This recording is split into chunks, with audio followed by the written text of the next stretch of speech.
everyone, and welcome to the Tulsa World Opinion video podcast this week. I'm Ginnie Graham, editorials editor with the Tulsa World. And this week I'm here with Marcela Swenson.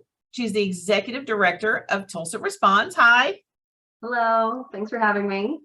And she has written an op-ed this weekend that everyone's going to read because it reminds us of our favorite topic, taxes. Tax day is coming up. So, but we'll get into that a little bit on what she's written. But I wanted to start with, could you just describe a little bit about what Tulsa Responds is? And I know that you have partnerships with different nonprofits, and you specifically talked this weekend about a partnership with Goodwill. So if you could just tell us a little bit about your organization and those partnerships, let's just start there. Great. Thanks, Jenny. Tulsa Responds is a nonprofit organization. We're under the Tulsa Community Foundation.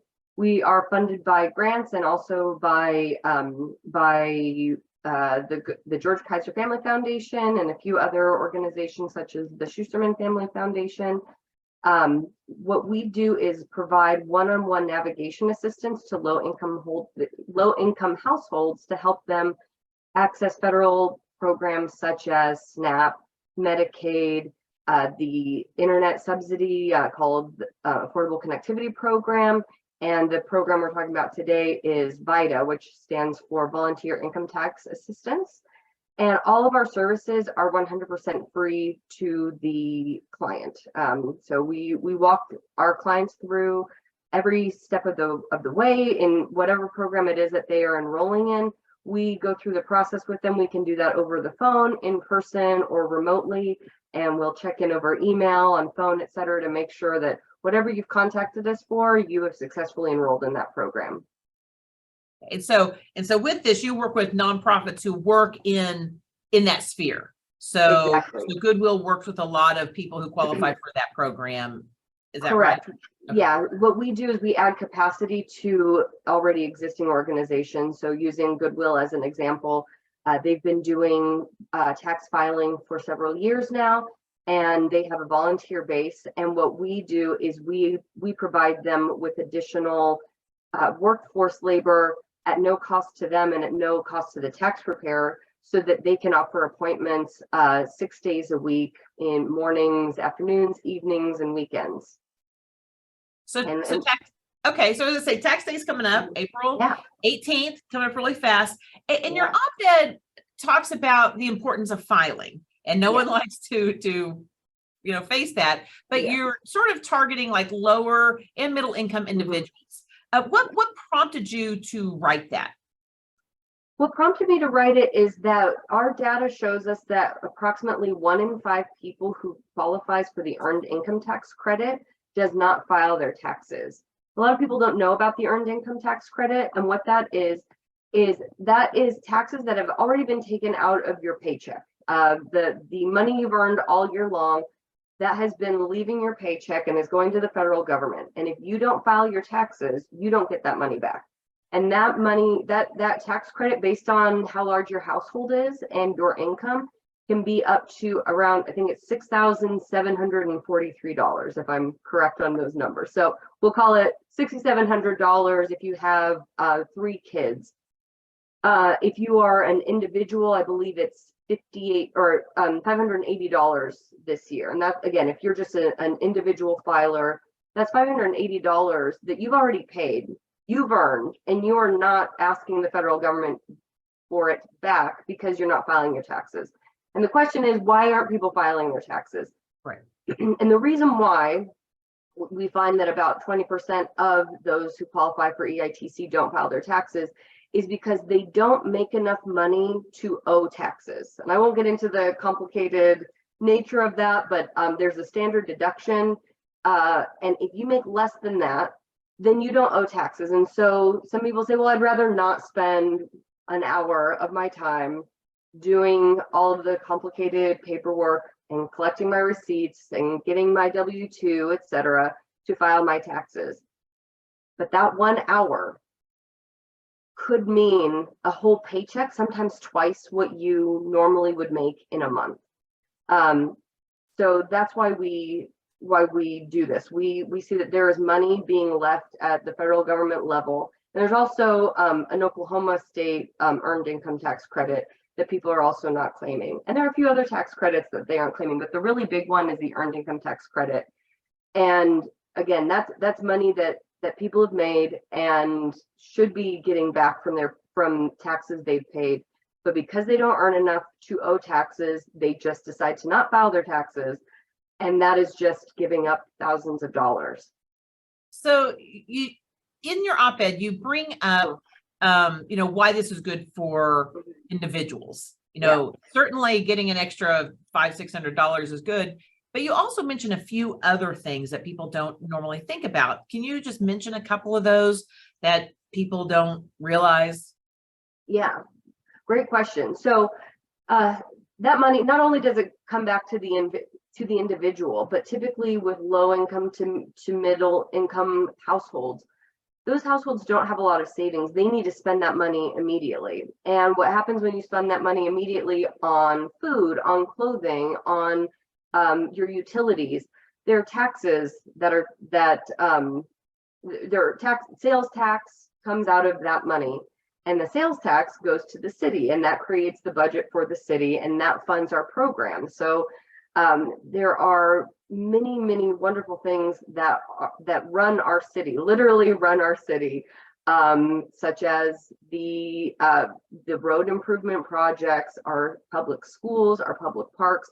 All of these require the sales tax that we pay every day. So the more money we can put back into the pockets of low to middle income households is money that will eventually come back to the Tulsa community.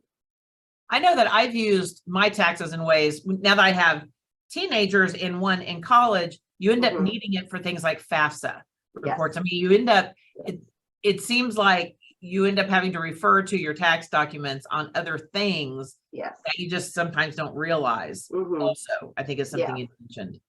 Yeah, that is a really good point. You do need, if you have a child in high school, you can get financial assistance, and you're going to need your tax documents to do that. And we can also, there are many resources that will help you fill out the FAFSA form, but in order to do that, you need to do your taxes.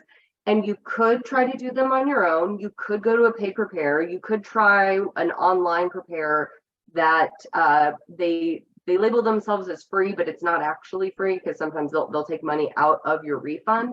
But what the particular service that I work with at Goodwill Vita, what we do is, if your household makes $60,000 or less, or if your first language is not English, $70,000 or less, we will do your taxes for you. So it is like having a paid preparer, but it's for free. So and our free does not mean that they are not qualified. They go through an extensive certification process through the IRS. So they have the IRS's stamp of approval that they know what they're doing. And we also have quality reviewers who look at your taxes as well. So you can have the benefits of a paid preparer, but at no cost to you, to make sure that you are getting all the money that you can. And it really just takes about an hour out of your day to do your taxes. It is a very, very simple process, and it helps you get, sometimes the average return right now is around $1,500. So you had mentioned the eligibility is at 60,000 per individual or household?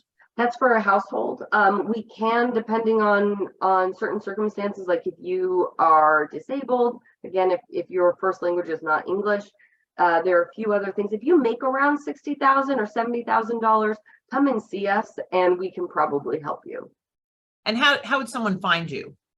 So you can go to our website, which is www.getyourrefundtulsa.org, and you can make an appointment. To go directly to our appointment page, it's getyourrefundtulsa.org/start.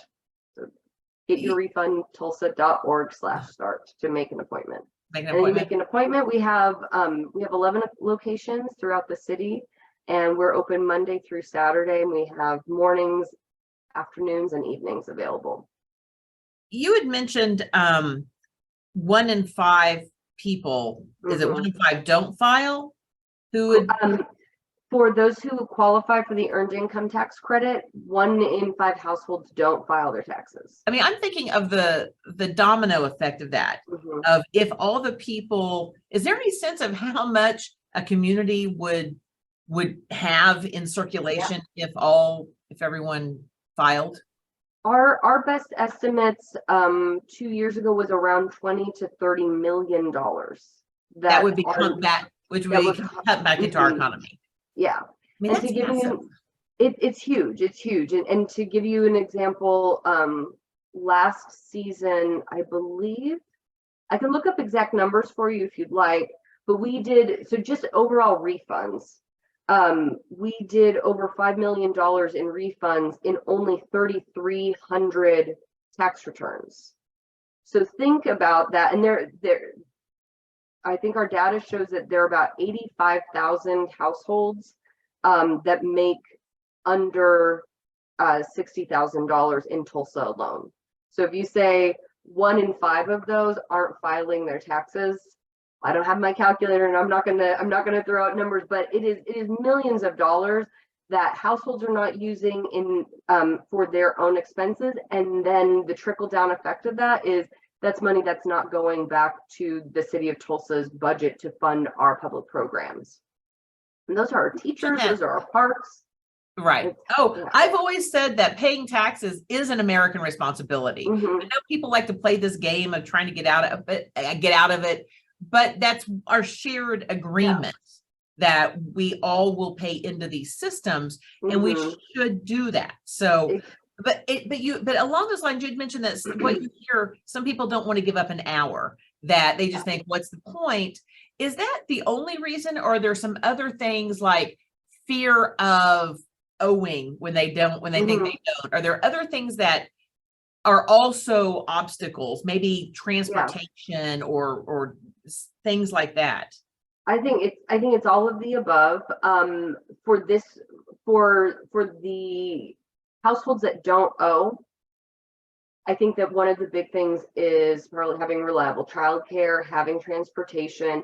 There's a lot, sometimes executive functioning that goes into paying your taxes, because you have to get those documents.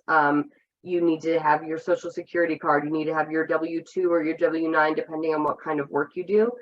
And so sometimes it's just a matter of collecting all of those things, that if you think there's no consequence to me not filing, no, I'm not going to get in trouble with the IRS for not filing. There is no, when you think of like the carrot and the stick, there's no stick there, but there's a big carrot. There's potentially $1,500 or more that you are missing out on. And I'd like to add, if you're a household that hasn't filed for several years, especially last year when there was the child tax credit, you're not only missing out on this year's taxes, but you're missing out on last year's child tax credit, which was $3,600 per child, depending on the age of the child. And you can still get that money. If you file your taxes this year for last year, you can still get those child tax credits. And there's also child care tax credits that you can claim. So the last year, our largest tax return, like refund, was around $50,000. They had several kids, so I don't want that to be everyone's going to get $50,000. But they hugged the person who did the tax form. But there's potentially thousands of dollars that you're missing out on, especially if you haven't filed for previous years. So that's why I really want to hear that if I can pick who hears this message, it's that 1 in 5 households who hasn't filed for a few years. You have a big paycheck coming your way if you come and file for free with us. And like you said, it's our responsibility to pay our taxes, but these households, they've already paid their taxes in the form of income tax. Get your money back and then spend that money, and the sales tax is going to be that high tide that lifts all ships in Tulsa. And that's important to note. So I think people misunderstand what that tax credit is. They think it's some sort of government welfare program, and it's not. Yeah. No. And so, no different than when anyone gets a refund. We've already paid that. So, exactly. And those kind of numbers can be really, life altering, at least in the short term, for people who you know, who we've all been there, right? We had a car breakdown, we've had, you know, a water heater go out, whatever it is that someone might be going without, that you get that kind of check, it could really turn things around. So Absolutely. that's really Absolutely. important. Yeah. Well, I appreciate you coming on to talk a little bit about taxes. I hope people encourage, you know, neighbors and friends and others to do their taxes, and mention this program for families who may have been reluctant in the past to come forward. So I do want to give you the last word. Are there anything, what are the things you want to leave people with? What would you like to end with? Just a reminder that this is money that you've already earned. You just need to ask for it back, and we will help you ask for that money back at no charge, so that you get every penny of your refund. And I do want to address your point about some people may be afraid that they may owe taxes. All the more reason to come to us and do it for free, so that you aren't paying somebody to tell you that you owe. And we also can plug you into resources through Legal Aid Services of Oklahoma, who, depending on your situation, may help you figure out how to pay that money back. We also will screen people if they would like to, for other services that they may qualify for. So let's say worst case scenario, you do owe taxes. After you filed for your taxes, we have a navigator who will ask you questions about some of the other programs that we do, which are SNAP, which is food benefits, Medicaid, and internet. That's up to $75 a month subsidy for your internet. So I think that turns out to being around $9,000 or $900 a year if you just do that one internet subsidy alone, plus your health insurance, plus food benefits. So you could owe, but come out at the end of with all these resources available to you, being in the black. So we want to help you have access to every resource within Tulsa that we can. Well, thank you so much. And I hope everyone remembers tax day and file your taxes and help those who need help with that. So thank you so much. Thank you so much, Jenny. I appreciate you having me on. Oh, sure. And everyone's going to read the op-ed this weekend for sure. Yes. Thank you. Great. Thank you, Jenny.